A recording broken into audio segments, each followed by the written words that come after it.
नमस्कार. मी डॉक्टर श्रीकांत पाटील, संचालक आजीवन अध्ययन आणि विस्तार विभाग, संत गाडगेबाबा अमरावती विद्यापीठ अमरावती. नुकतंच 12वीच्या परीक्षेचे निकाल लागलेले आहेत आणि या निकालावरून असं लक्षात येतं की बहुतेक पालक जे आहेत ते आपल्या पाल्यांकरिता 12वी नंतर पुढे काय असा ऑप्शन शोधत असतात.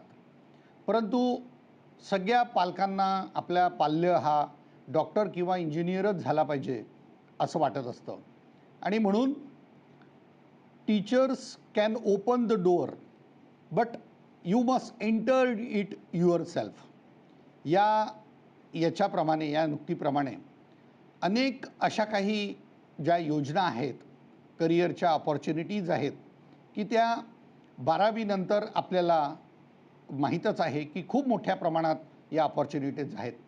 परंतु आपण त्याच्याकडे दुर्लक्ष करतो आणि आपण त्याच्याकडे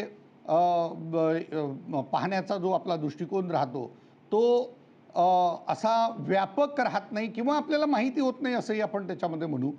कारण आपण पाहता की या ग्रामीण भागामध्ये आपले आईवडील जे आहेत, पालक जे आहेत ते आपण असं म्हणणार नाही, पण या सगळ्या ग्लोबल एजमध्ये ग्लोबलमध्ये त्यांचं कुठेतरी वाचणं किंवा लिहिणं किंवा समजून घेणं हे कमी पडतं आणि म्हणून आज आपण यामध्ये 12वीच्या निकालानंतर कोणत्या कोणत्या अपॉर्च्युनिटीज आपल्याला आहेत जेणेकरून खूप चांगल्या तऱ्हेनं आपल्याला त्याच्यामध्ये करिअर बनवता येतं.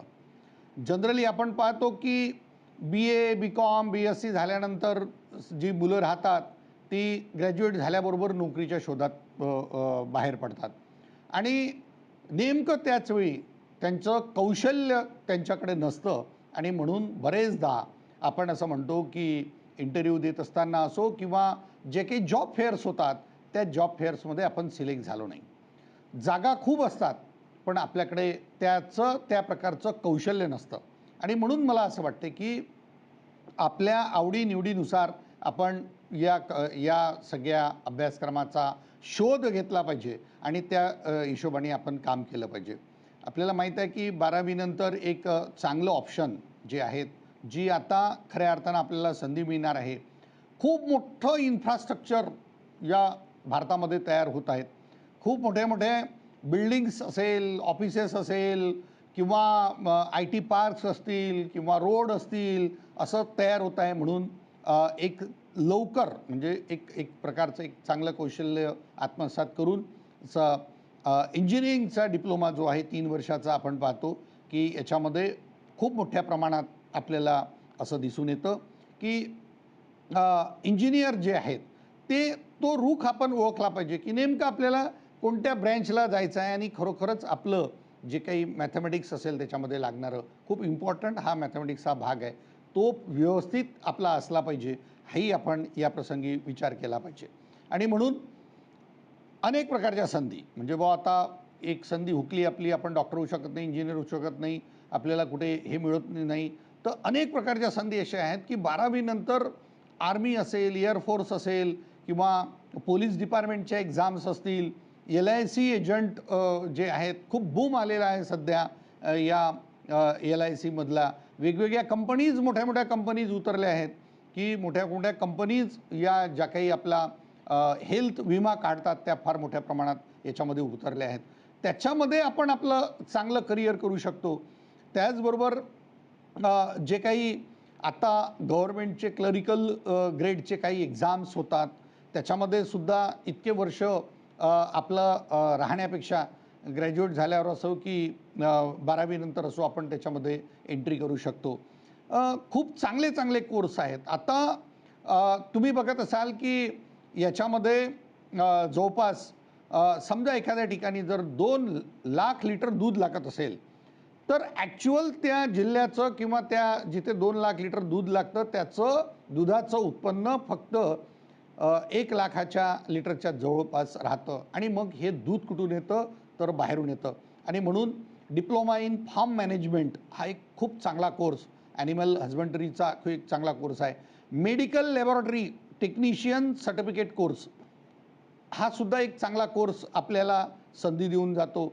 त्याचबरोबर वेगवेगळ्या प्रकारचे जे डिप्लोमाज आहेत, various types of diploma, interior designing खूप मोठ्या प्रमाणात याच्यामध्ये इंटेरियर डिझायनिंगमध्ये सध्या स्कोप आहे. आपण पाहता की एक चांगला स्टेनोग्राफर आपल्याला मिळत नाही, एक चांगला ड्रायव्हर आपल्याला मिळत नाही, एक चांगला प्रायव्हेट सेक्रेटरी आपल्याला मिळत नाही. अशा प्रकारचे जे कोर्सेस आहेत ज्याच्यामुळं आपल्याला एक चांगली संधी उपलब्ध होण्याचं हे आपलं खऱ्या अर्थानं मिशन असलं पाहिजे. फक्त एकाचकडे आपली धाव होऊन चालणार नाही. हॉटेल मॅनेजमेंटमध्ये खूप मोठ्या प्रमाणात आता कॉम्पिटिशन आहे. खूप चांगलं तुम्ही पाहत असाल की आता नवीन कन्सेप्ट आला आहे. म्हणजे वेडिंग ॲनिव्हर्सरी ज्या आहेत किंवा वेडिंग जर तुम्हाला करायचं लग्न करायचं असेल तर दूर जाऊन कुठेतरी आपण लग्न केलं पाहिजे, असा सुद्धा एक कन्सेप्ट आपल्यासमोर आलेला आहे. आणि म्हणून हॉटेल मॅनेजमेंटला खूप चांगले दिवस आलेले आहे. मागे आम्ही अमरावती विद्यापीठामध्ये एक चांगला एअरफोर्समधले जे एअर होस्टेस आहे किंवा पायलट आहे याच्याकरता एक ट्रेनिंग प्रोग्राम आणि रिक्रुटमेंटचा प्रोग्राम घेतला होता.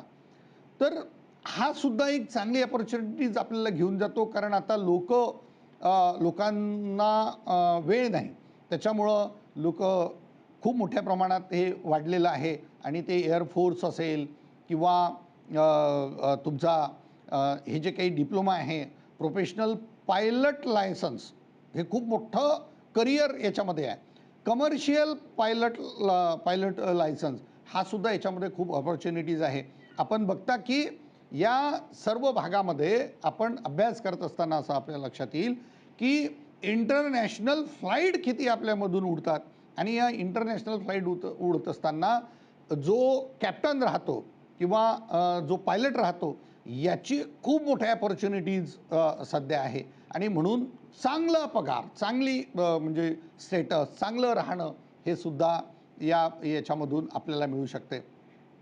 आणि म्हणून आपण जे काही करतो त्याच्यामध्ये असा एक कन्सेप्ट घेऊन करा की सक्सेस जे आहे ना, सक्सेस इज अ जर्नी. म्हणजे ही जर्नी आहे, नॉट अ डेस्टिनेशन. म्हणजे आपण पाहतो की success is a journey, not a destination. अशा प्रकारचा होऊन आपण हे पाहिलं पाहिजे.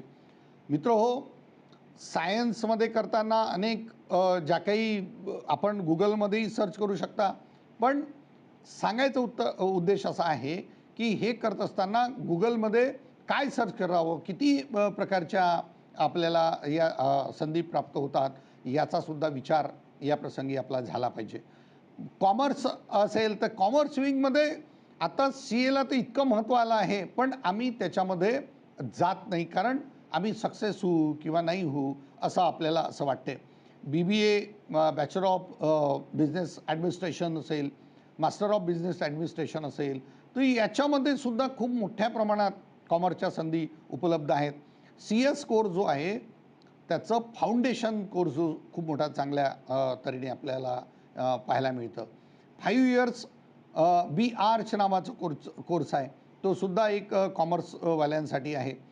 कॉल सेंटरमध्ये आज तुम्ही पाहता किंवा आपल्याकडे जे मॉल्स आलेले आहेत, या मॉल्समध्ये सुद्धा खूप मोठ्या प्रमाणात जे आपण ऑनलाईन शॉपिंग करतो. आणि म्हणून मला असं वाटते की या बाबतीमध्ये आपण हे पाहिलं पाहिजे. चांगले कोर्सेस आपण याच्यामध्ये निवडले पाहिजे, ज्याची खूप चांगली बुद्धिमत्ता आहे. म्हणजे एक वेळा वाचलं की त्याच्या 1-2 महिने 3 महिने लक्षात राहतं, अशा प्रकारचं जर त्याची बुद्धिमत्ता असेल तर नक्कीच त्यांनी MPSC असेल, UPSC असेल, ग्रॅज्युएट झाल्यानंतर हा ट्राय करायला काही हरकत नाही. आणि म्हणून आजच्या या निमित्ताने आपण 12वी नंतर BCom पण करू शकतो. BCom झाल्यानंतर MBA आहे, मॅनेजमेंट बिझनेस आहे, बँक आहे, इन्शुरन्स च्या फार मोठ्या मी सांगितलं की संधी आहेत. त्याच्यानंतर आपण लॉ जे म्हणतो की आफ्टर ग्रॅज्युएशन आहे, आफ्टर 12 आहे, हे सुद्धा लॉच्या खूप चांगल्या संधी आपल्याकडे उपलब्ध होऊ शकतात. त्याच्यानंतर खूप मोठं एक आता तुम्ही पाहता की वाचण्याची जे काही कपॅसिटी आहे संपलेली आहे आणि आपल्याला वाचनाकडे यावंच लागणार आहे, म्हणून बॅचलर इन लायब्ररी सायन्स आहे. अशा प्रकारचे कोर्सेस कॉमर्समध्ये सुद्धा मोठ्या प्रमाणात आहे. इम्पोर्ट एक्सपोर्ट हा खूप मोठा म्हणजे तुम्हाला गंमत वाटेल की Amazonमध्ये आपण जेव्हा एखादी वस्तू अ, हे करतो, बुक करतो आणि ऑनलाईन शॉपिंग करतो, त्यावेळेस ती वस्तू कुठून येते हे आपल्याला माहीत नाही. आणि म्हणून फॉरेनमधून येते की भारतातूनच येते, कुठून येते हे माहीत नाही. आणि म्हणून इम्पोर्ट एक्सपोर्टमध्ये खूप मोठ्या प्रमाणात याच्यामध्ये चान्सेस आहे. कम्प्युटरचे कोर्सेस जे आहेत ते आज जर तुम्ही पाहिलं, एखाद्याला जर आपण चांगला DTPचा व्यक्ती आपल्याला भेटत नाही, चांगलं मराठीचं टायपिंग करणारा व्यक्ती आपल्याला भेटत नाही, स्टेनो आपल्याला भेटत नाही. याच्यामध्ये खूप चांगल्या चांगल्या संधी आहेत. ओव्हरनाईट मिरॅकल्स आता याच्यापुढे होणार नाही. मेहनतीशिवाय काही आपल्याला भेटणार नाही, कारण हे खूप मोठं फास्ट युग आलं आहे. लॉटरी लागली किंवा एकाच रात्री आपण श्रीमंत झालो असं काही होणार नाही. आणि म्हणून कॉमर्स करत असताना 12वी कॉमर्स झाल्यानंतर अनेक प्रकारच्या संधी आपल्याकडे यामध्ये उपलब्ध आहेत. आर्टच्या सुद्धा खूप मोठ्या संधी याच्यामध्ये उपलब्ध आहेत. एक आर्ट्स असलं म्हणजे आपण कोणती तरी सायन्सची गोष्ट आपण करू शकत नाही, आता असं राहिलं नाही. कारण ड्युएल डिग्री हा कन्सेप्टसुद्धा UGCने आणलेला आहे. आणि हे करत असताना CBCS choice based credit system अशा प्रकारचं, आर्ट्सला असेल तर तुम्ही सायन्सचा सुद्धा विषय घेऊ शकता, अशा प्रकारचं सुद्धा याच्यामध्ये आलं आहे. नवीन जे धोरण आहे, आता नवीन धोरण नॅशनल एज्युकेशन पॉलिसीचं, त्याच्यामध्ये सुद्धा अनेक प्रकारच्या संधी याच्यामध्ये उपलब्ध आपल्यासाठी होत आहेत. त्याचासुद्धा विचार या प्रसंगी आपल्याला करणं आवश्यक आहे. फॅशन डिझाईनचा डिप्लोमा असो, इंटेरियर डिझायनिंगचा डिप्लोमा असो, या ज्या अशा छोट्या-छोट्या ज्या आहे ना, त्या खूप मोठं काही घेऊन जातं. मी एक वेळेस बिहारला गेलो असताना तिथे एक मुलगा होता आणि तो जवळपास असेल एक 15-16 वर्षाचा असेल. त्याला अख्ख्या म्हणजे 10-12 कंट्रीजच्या भाषा येत होत्या. आता हे कसं आत्मसात झालं? कारण तो शार्प होता. तिथे येणारे वेगवेगळ्या परदेशातले जे आपल्या इकडे पर्यटन्स येतात, त्याच्यासोबत राहून तो त्या भाषा शिकला. आणि म्हणून फॉरेन लँग्वेजला इतकं महत्त्व आलं आहे. फॉरेनचे डिप्लोमाज असेल, फॉरेन लँग्वेज असेल, हे शिकायसाठी खूप मोठ्या अपॉर्च्युनिटीज आपल्याकडे आहे. आपण एक चांगलं बिझनेसमन असेल किंवा चांगला मॅनेजर जर आपल्याला तयार व्हायचं असेल, तर ती एखाद्याला असं असतं की व्यवस्थापन फार चांगलं जमते. म्हणजे त्याला जर तुम्ही सांगितलं की असं-असं काम करायचं आहे, तर तो व्यवस्थित सगळं व्यवस्थापन करेल. म्हणून मॅनेजमेंटच्या संधीसुद्धा फार मोठ्या प्रमाणात आपल्या याच्यामध्ये उपलब्ध आहेत. आणि म्हणून एकाच भागामध्ये न जाता वेगवेगळ्या सेक्टरमध्ये जर आपण त्याच्यामध्ये जर विचार केला, तर निश्चित मला असं वाटते की हे झाल्याशिवाय राहणार नाही. आणि म्हणून या बाबतीत ज्या काही गोष्टी आहेत त्या आपण समजून घेतल्या पाहिजे. बऱ्याचशा गोष्टी ज्या आहे त्या आपण या या एपिसोडमध्ये पाहणार आहोत. डिप्लोमा इन ड्रॅमॅटिक्स आहे, खूप चांगली संधी ड्रामामध्ये आता फ्युचरमध्ये येणार आहे. Advertising and commercial management diploma, event management diploma, अशा प्रकारच्या संधी ज्या आहे ना त्या खूप मोठ्या प्रमाणात आपल्याकडे उपलब्ध झालेल्या आहेत. साधारणतः आपण पाहता की आपल्याला जर 12वीमध्ये आपण फिजिक्स, केमिस्ट्री, मॅथ्स, बायोलॉजी असं घेतलं असेल, तर BSc इन डेअरी टेक्नॉलॉजी खूप चांगलं मार्केट भविष्यामध्ये डेअरी टेक्नॉलॉजीचं होणार आहे. आणि म्हणून दूध काही गाई किंवा म्हशीशिवाय दुसरीकडून येणार नाही. आणि म्हणून खूप चांगल्या तऱ्हेने BSc इन डेअरी टेक्नॉलॉजी असेल, बॅचलर ऑफ फार्मसी असेल, खूप मोठ्या प्रमाणात आता तुम्ही पाहता या गोष्टी होत आहेत. BSc BTech इन ॲग्रिकल्चर असेल. आता काय झालं की एक वेळा पोरगा आपला आर्ट्स मध्ये BA झाला, BCom झाला कॉमर्समध्ये किंवा BSc झाला सायन्समध्ये, आणि हे झाल्यानंतर त्याच्याकडे खूप मोठी शेती आहे. पण असे लोक शेती न करता एक कुठेतरी पाणठेल्यावर राहण्याचं, उभं राहण्याचं काम करतात. कुठेतरी एखाद्या नेत्याच्या घरी जाऊन रोजचा आपला आपण किती नवीन उभरतं नेतृत्व अशा प्रकारचं आपण म्हणतो की निश्चित की बरं तो नेताही त्याला प्रतिसाद देत असताना एखाद्या बाबतीमध्ये सांगतो आणि परिचय करून देत असताना तो सांगतो की हा अमुक अमुक हे आता उमद युवा नेतृत्व म्हणजे राजकारणामध्ये हे पडणार आहेत, मोठे नेतृत्व करणार आहेत. त्याची एकदम कॉलर टाईट होऊन जाते किंवा एका मोठ्या आमदाराने किंवा एखाद्या मोठ्या लीडरने आपलं उमदं नेतृत्व म्हणून राजकारणामध्ये आपला परिचय करून दिला तर तो खूपच त्याचा एकदम मान वाढतो आणि म्हणून मला असं वाटते की निश्चित या प्रमाणात आपण विचार केला पाहिजे. मित्र हो, हे सगळं करत असताना जसं आपण PCB जे आहे फिजिक्स केमिस्ट्री बायोलॉजी आपण पाहता की MBBS, BAMS, MHMS, BVSC, BDS, MDS, MD, MS आणि जे काही फार्मास्युटिकल्सचे डिप्लोमा आहे ते आता हे करत असताना प्रत्येकाला त्याच्या अपॉर्च्युनिटी मिळणार की नाही याची गॅरंटी नसते. एक माझे मित्र आहेत, त्यांनी त्यांचा मुलाला 70% मार्क्स मिळाले 12वीला आणि त्याला IITला जायचं होतं. आता तुम्हाला माहीत आहे 75% मिळाल्याशिवाय IITला प्रवेश मिळत नाही आणि ती तर एक्झाम आपल्याला द्यावंच लागते. अशा परिस्थितीमध्ये त्या मित्राचा मला फोन आला आणि तो म्हणाला, काय माझ्या मुलाला 12वीला 17% मार्क मिळाले, पण मी याला IITला पाठवणार होतो. आपल्याला रिव्हॅल्युएशनला फॉर्म टाकायचा आहे, काही त्याच्यामध्ये मार्क वाढले तर पाहिल. त्याचा मुलगा नाराज, त्याचा मुलगा एका कोपऱ्यात बसलेला, एक त्याची आई वेगळ्या याच्यात बसलेली, जसं काही तिथे कोणतरी असं डेथ झाली काय अशा प्रकारचं वातावरण होतं. जेव्हा मी त्याला फोन केला, मी सांगितलं की बाबा रे, तू जेव्हा 12वी झाला त्यावेळेस तुला कोणी सांगितलं होतं की तू हे कर? आता तुझं व्यवस्थित झालं की नाही? आपली संस्कृती अशी आहे, आपली सगळी जे काही आपण बाहेरचं जे कल्चर पाहतो ते असं आहे की पिढ्यानं पिढ्या कमावून ठेवायचं आणि त्यालाही हे सगळं देत असताना त्याच्याहीसाठी त्यांनी समोरच्या पिढीसाठी कमावलं पाहिजे, पण त्याच्या पायावर आपण त्याला उभं करण्याचा चान्स देत नाही. आणि म्हणून पहिल्यांदा तुला काय करायचं आहे त्याचा कशात इंटरेस्ट आहे हे निश्चितच आपण पाहिलं पाहिजे. नाहीतर काय होईल की जसं आमच्याकडे आता एक MA इन काउन्सिलिंगचा आणि सायकोथेरपीचा कोर्स आहे, तर काउन्सिलिंग करण्यासाठी आता लोक कमी पडतील काय असं मला वाटायला लागलं आहे. अनेक पालक आपल्या पाल्यावरती मोठ्या प्रमाणात जे काही एकदम प्रेशर टाकून, त्यांच्यावरती दबाव टाकून तू हे केलंच पाहिजे, तुझं हे झालंच पाहिजे, बाजूचं उदाहरण देतात, इकडचं उदाहरण देतात, याचं अनुकरण करायला आपल्या पाल्यावरती ते भर देतात.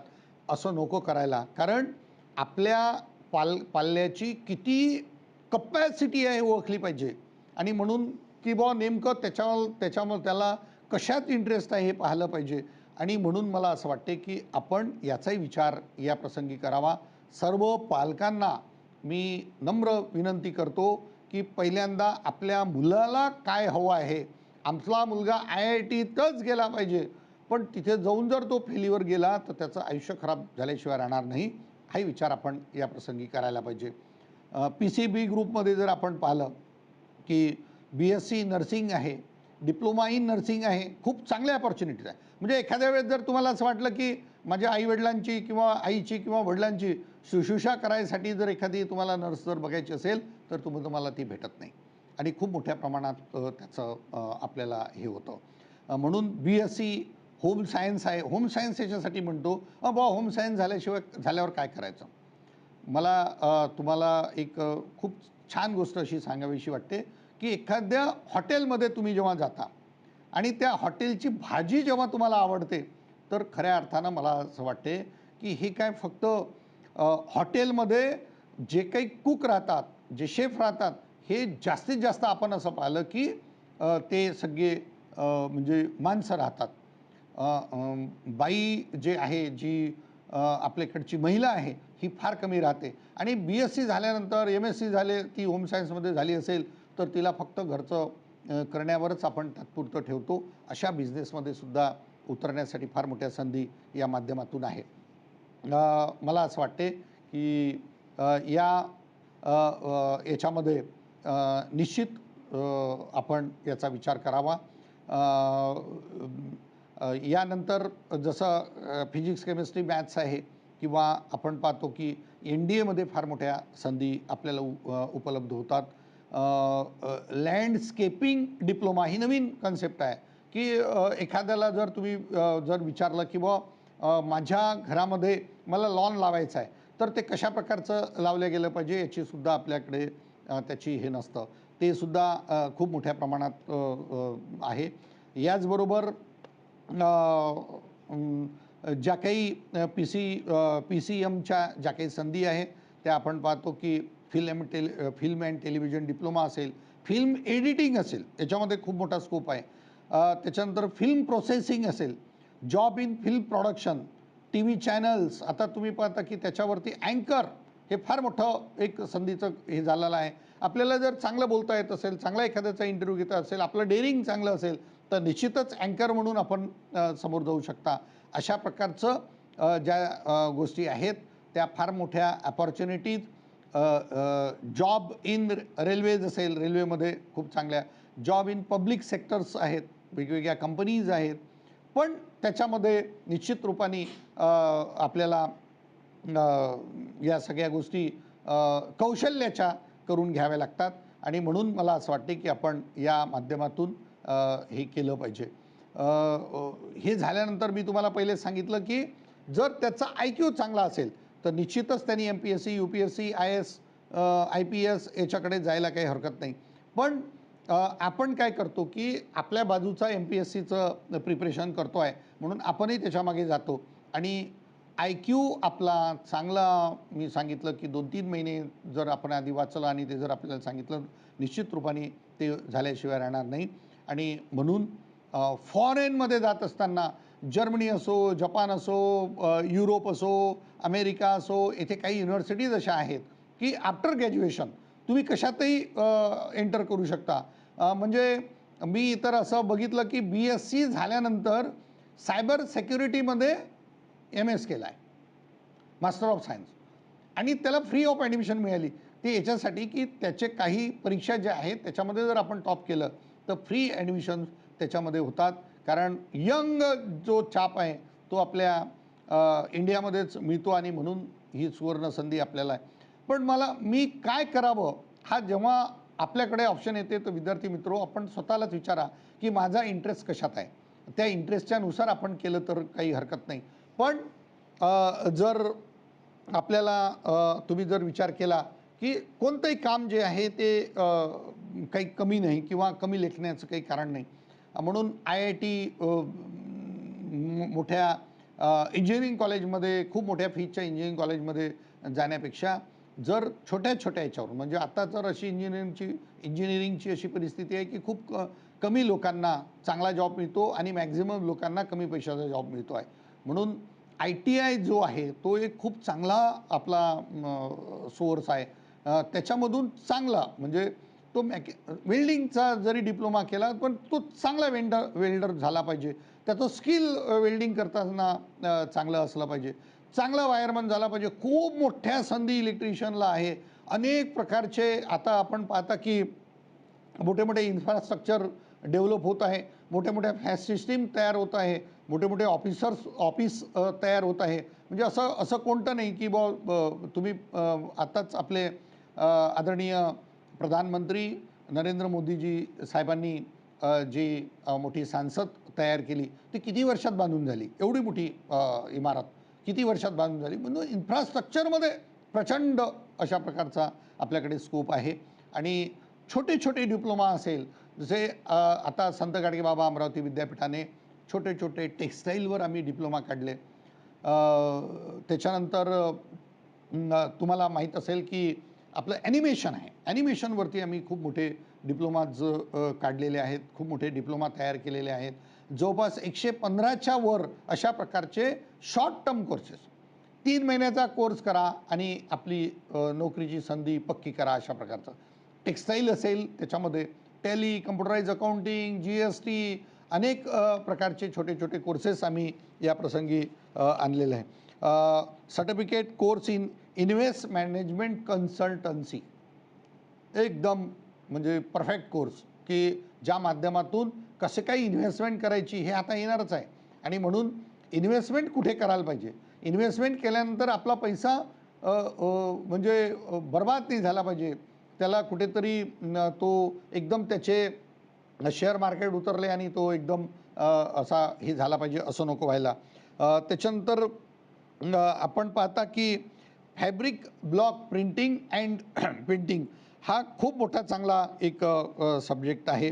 अनेक प्रकारच्या जे जे सर्टिफिकेट कोर्स इन कॉस्मेटॉलॉजी आहे, certificate course in Urdu language, Persian language, competitive एक्झाममध्ये इंग्लिशचं कशा प्रकारे आपण हे केलं पाहिजे ते आहे. त्याच्यानंतर हेल्थ सेफ्टी एन्व्हायरमेंट आहे, रिलेटेड ज्या काही गोष्टी आहे फॉरेन्सिक लॅबच्या त्या पण खूप चांगले त्याच्यामध्ये आपल्याला संधी उपलब्ध होत आहेत. आता बूम जो आला आहे तो नॅचरोपॅथीचा बूम आला आहे आणि म्हणून नॅचरोपॅथीमध्ये DNYS आहे, BNYS आहे. आम्ही आता एक PG डिप्लोमा इन नॅचरोपॅथी आणि योगिक सायन्स सुरू केलेला आहे. नॅचरल आहार घेण्याचा जो काही कन्सेप्ट आहे तो त्याच्यामध्ये असायला पाहिजे आणि म्हणून मला असं वाटते की एक चांगले कोर्सेस आपण या गोष्टीसाठी सुरू केलेले आहे.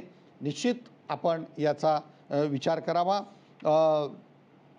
जॅपनीज लँग्वेज अँड कल्चर हा medical plant propagation, nano technology, समर्थ कृषी, agriculture entrepreneur, agriculture manager, cooperative farming अशा प्रकारचे सुद्धा कोर्सेस याच्यामध्ये आम्ही तयार केलेले आहे आणि म्हणून मला असं वाटते की डाटाबेस असेल आणि एक कोर्स जो आहे ना तो कोर्स पूर्ण सगळ्या कोर्सला जो आपण म्हणतो किंग मेकर राहणार आहे तो आर्टिफिशियल इंटेलिजन्सी हा जो कोर्स आहे ना हा कोर्स इतका चालणार आहे आणि ह्या कोर्सचाच भविष्यामध्ये आर्टिफिशियल इंटेलिजन्सीचाच विचार या मध्ये होणार आहे आणि म्हणून मला असं वाटते की हा कोर्ससुद्धा फार महत्त्वाचा आहे.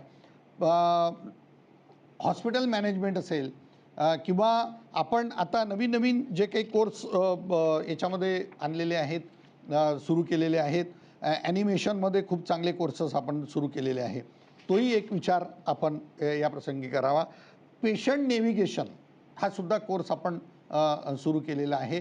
असे छोटे छोटे कोर्सेस करून आपल्या जीवनामध्ये ज्या संधी प्राप्त करून आपल्याला घ्यायचा आहे याचा विचार आपण या प्रसंगी करावा. फक्त आपल्या 12वी झाल्यानंतर आर्ट्स, कॉमर्स, सायन्स हे तर आपल्याकडे आहेच, पण इंजिनिअरिंग आणि मेडिकलचा जो काही एकदम आपला सगळ्यांना असं वाटते की मला बरेच मित्र फोन करतात की मेडिकलला आता मॅनेजमेंटला काय किती रुपयेचं डोनेशन आणि ॲडमिशन मिळेल, 1.5 करोड रुपये अशा प्रकारचं सध्या ॲडमिशनची हे आहे आणि निश्चित मला असं वाटते की या माध्यमातून आपण विचार करावा आणि जे टेक्निकल कोर्सेस आहे जे आपल्याला स्किल बेस कोर्सेस आहे म्हणजे ज्या स्किलच्या भरोशावर आपण जगू शकतो अशा प्रकारचे कोर्सेस करून मग वाटल्यास तुम्ही अजून काय करायचं ते करा, पण सायमल्टेनियसली हे करायचं काम आपण करा. निश्चित या नॅशनल एज्युकेशन पॉलिसीमध्ये सुद्धा सर्टिफिकेट 1 वर्षाचा सर्टिफिकेट तुम्हाला मिळणार आहे, 2 वर्ष केलं की तुम्हाला डिप्लोमा मिळणार आहे आणि 3 वर्ष केलं की डिग्री मिळणार आहे. तुम्ही सर्टिफिकेट कोर्स करून जर तुम्हाला कुठे नोकरी लागली आणि 2-3 वर्षांना जर तुम्हाला डिप्लोमा करायचा असेल तर ते सर्टिफिकेटच्या भरोशावर तुम्ही डिप्लोमा करू शकता. डिप्लोमा झाल्यानंतर अजून तुम्ही सोडून गेले आणि पुन्हा तुम्हाला इन करायचं आहे म्हणजे कधीही इन आहे आणि कधीही आऊट आहे आणि म्हणून तुम्हाला जर डिग्री घ्यायची असेल तर मग 1-2 वर्षांना पुन्हा तुम्ही डिग्री घेऊ शकता किंवा सलग तऱ्हेनं सर्टिफिकेट, त्याच्यानंतर डिप्लोमा, त्याच्यानंतर डिग्री अशा प्रकारचं नॅशनल एज्युकेशन पॉलिसीमध्ये आहे. यासोबतच तुम्ही एक्स्ट्रा कोर्स घेऊन जे काही स्किल बेस कोर्सेस आहे ते तुम्हाला करणं आवश्यकच आहे, कारण ह्या सगळे कोर्स करत असताना तुम्हाला मार्क मिळणार नाही, त्याच्यामध्ये क्रेडिट मिळणार आहे, त्याला आपण श्रेयांक असं म्हणतो, ते तुम्हाला मिळणार आहे आणि या श्रेयांकाच्या जमा झालेले श्रेयांक तुमचे असेल तर त्या जमा झालेले श्रेयांक सगळे ॲकॅडमिक बँक क्रेडिट जे तुमचं तयार होणार आहे त्या क्रेडिट ॲकॅडमिक बँक क्रेडिटमध्ये जाणार आहे. जसे आपण बँकेत पैसे डिपॉझिट करतो तशा प्रकारचे क्रेडिट आता तुमच्या बँकेमध्ये ॲकॅडमिक बँकेमध्ये तुम्हाला डिपॉझिट करावं लागणार आहे आणि त्या क्रेडिटच्या भरोशावर म्हणजे यांनी डिग्री केली आणि 200 क्रेडिट कमावले आणि हे क्रेडिट कोणते आहे हे याचा याचे 40 क्रेडिट जे आहे ते स्किल बेस कोर्सेसचे क्रेडिट आहे आणि बाकीचे राहिलेले क्रेडिट कशाचे आहे ते यांनी डिग्री घेतली याचे क्रेडिट आहे. त्या क्रेडिटच्या भरोशावर तुम्हाला आता समोर नोकरीच्या संधी असेल किंवा शिक्षणाच्या संधी असेल किंवा रोजगाराच्या संधी असेल, त्या क्रेडिटच्या भरोश्यावर तुम्हाला मिळणार आहे. आणि म्हणून आता मार्क, पर्सेंटेज, गोल्ड मेडल, अमुक-तमुक हे सगळं बंद होऊन या नॅशनल एज्युकेशन पॉलिसीमध्ये आपल्याला क्रेडिट कमावे लागणार आहे. आणि त्या क्रेडिट डिग्री घेत असताना, सर्टिफिकेट घेत असताना, डिप्लोमा घेत असताना सोबतच तुम्हाला स्किल बेस्ड कोर्सेस हे करणं फार आवश्यक आहे. आणि म्हणून मला असं वाटते की आपण याचा विचार करावा. आमच्या वेबसाईटवर जाऊन सुद्धा आपण पाहू शकता. Life long learning and exchange डिपार्टमेंटमध्ये सुद्धा जाऊ शकता. स्वयं आहे त्याच्यावरती तुम्ही जाऊन ह्या सगळ्या गोष्टी पाहू शकता. म्हणून कौशल्य निर्माण करण्याची खऱ्या अर्थानं आज गरज आहे, ना की फक्त इंजिनिअरिंग आणि मेडिकलमध्ये न जाता इकडे फार मोठ्या अपॉर्च्युनिटीज आहे वेगवेगळ्या, त्याचा आपण विचार करावा. त्या अपॉर्च्युनिटीज काय काय याचा आपल्याला जे आवडते, आपल्याला ज्याच्यात इंटरेस्ट आहे अशा अपॉर्च्युनिटीजसुद्धा आपण घेऊन आपला जो काही गाडा आहे किंवा आपलं जे काही भविष्य आहे हे घडवण्याचा प्रयत्न करावा. निश्चितच मला असं वाटते की या माध्यमातून आपण काहीतरी याचा बोध घेऊया अशी आपला सर्वांना विनंती करतो आणि थांबतो. धन्यवाद.